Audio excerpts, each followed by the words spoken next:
August 16, 2016, Nogales, Arizona. This is the last time the world officially see Alejandro Castillo. He is 17-year-old and he is walking into Mexico as if on a day trip. But this is no vacation. This is the final step in a desperate escape.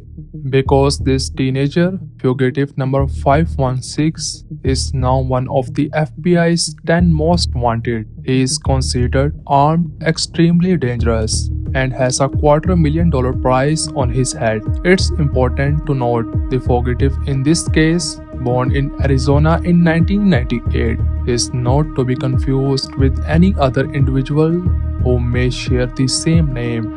This manhunt is for a killer to understand how a 17-year-old restaurant worker earned a spot on a list with hardened criminals and international terrorists.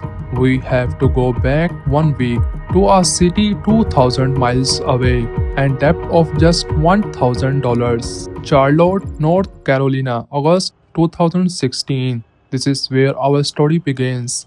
Like thousands of other young people in the city, 17-year-old Alex Castillo, 19-year-old Ahmia Fester, and 23-year-old Traquan Sandy Lee all worked together at a local Showmars restaurant.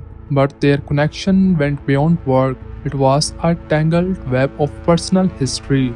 Sandy and Alex had recently dated, and after they broke up, Alex started a new relationship with their co-worker Ahmia. It was a classic workplace triangle, complicated by one more thing: money.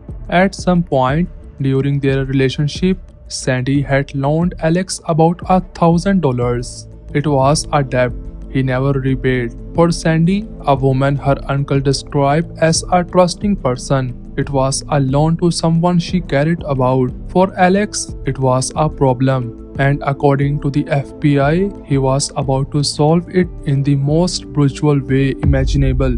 On August 9, 2016, Sandy Lee received the text she had been waiting for. It was from Alex. He said he had the $1,000 to out her. All she had to do was meet him at a local quick trip on Eastway Drive. She agreed, likely relieved to finally put the debt behind them.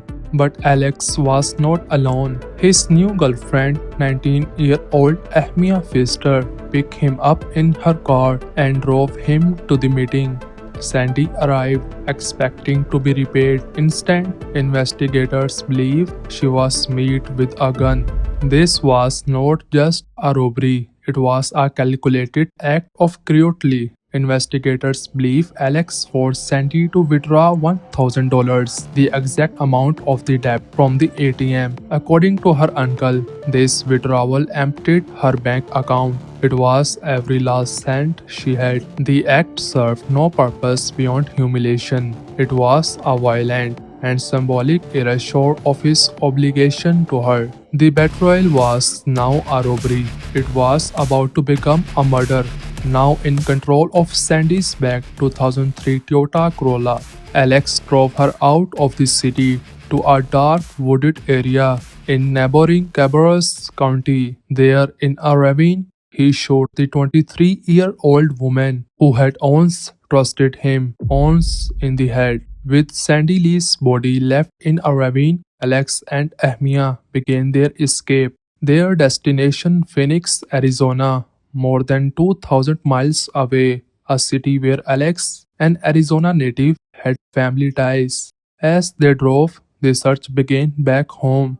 August 10th, Sandy is reported missing. August 13, Ahmia Aunt's car is found abandoned. It's around this time the couple makes a chilling phone call to their families, claiming they are safe but don't know where they are. It was a deliberate lie, a calculated piece of misdirection designed to portray themselves as victims and buy them more time.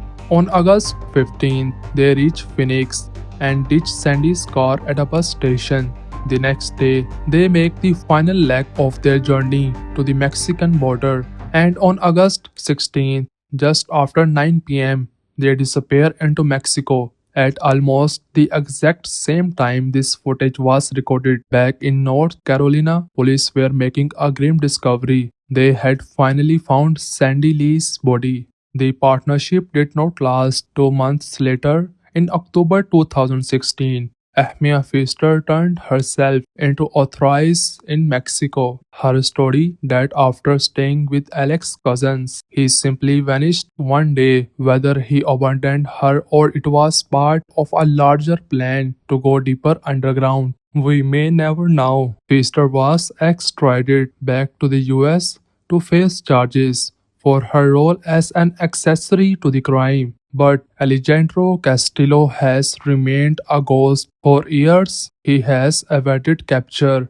likely moving between the Mexican states of Aguascalientes, Guanajuato, and Veracruz. The FBI knows he is not doing it alone. He is being hidden by friends, by family, people who are committing a crime themselves by helping him evade capture. That is why the FBI is offering a reward of up to $250,000. They believe that for someone, justice for Sandy Lee is worth more than loyalty to a killer. Alejandro Rosales Castillo is now in his mid 20s. He may have gained weight, changed his hair, grown a beard, but one thing he is not changed. He is wanted for murder, and somewhere he is hiding. This question is for how much longer?